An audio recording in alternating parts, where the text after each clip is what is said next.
নমস্কার, আজকে আমি বানাচ্ছি নারকেলের লাড্ডু। এর জন্য কি লাগবে, এটা হচ্ছে কুড়োনো নারকেল, মানে মিক্সিতে কুড়িয়ে নিয়েছি ভালো মতন, একদম যাতে ভালো মানে দানা দানা না থাকে, মিশে যায় ওইভাবে কুড়িয়ে নিয়েছি একটা নারকেল। আর এটা হচ্ছে আমন্ড আর হচ্ছে কাজু দিয়ে মিক্সিতে পেস্ট করে নিয়েছি। আর এটা চিনিটা গুঁড়িয়ে নিয়েছি মিক্সিতে। ওইটা কড়াটা গরম হয়ে গেছে, এর মধ্যে আমি একটু ঘি দিয়ে দেবো। এই এতটা মতন ঘি দিয়ে দেবো।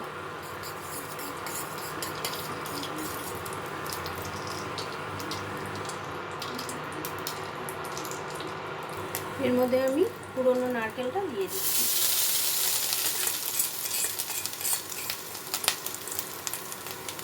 এটা হালকা করে একটু ভেজে নেব। এর মধ্যে আমি এই আমুল্লা 10 টাকা প্যাকেটে গুঁড়ো দুধটা দিয়ে দেব।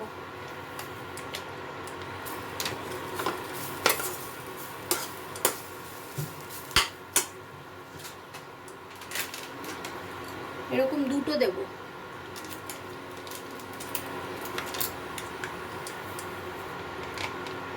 এটাও ভালো মতো নারকেলের সাথে মিলিয়ে নিতে হবে।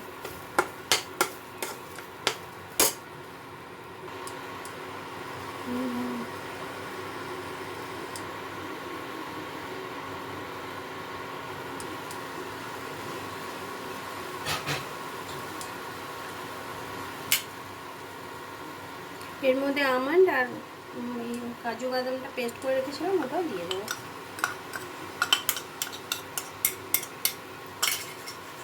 এটাও ভালো মতো মিলিয়ে নিতে হবে।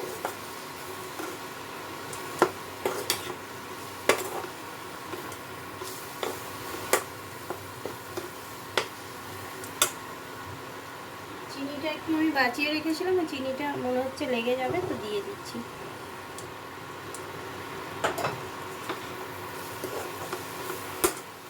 এগুলো ভালো মতন মেলাতে হবে।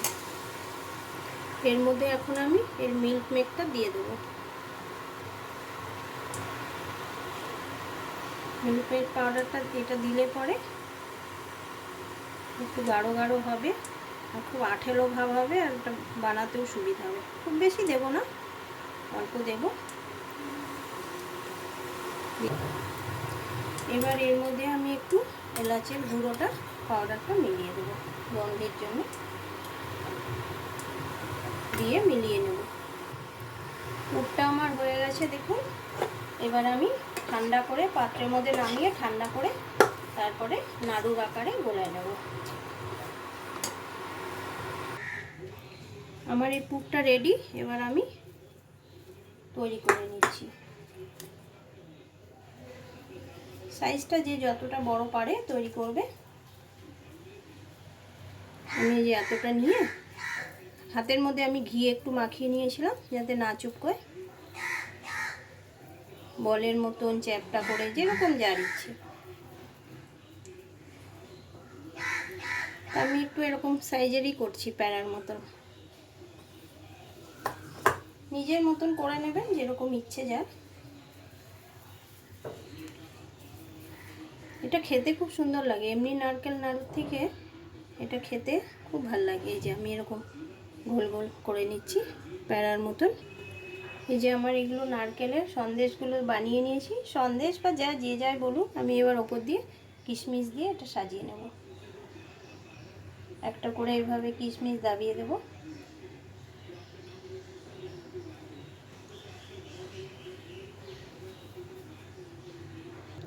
এই যে আমার এগুলো তৈরি মিষ্টিগুলো।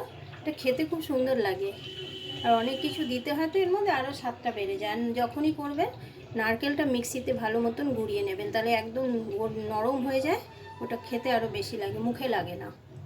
আর যদি ভালো লাগে তো একটা লাইক করে দেবেন। সরি, আরেকটা কথা বলতে ভুলে গেলাম, এটা করে আধা ঘন্টা বা 45 মিনিটের মতো ফ্রিজে রেখে দেবেন, তাহলে আরও বেশি ভালো হয়।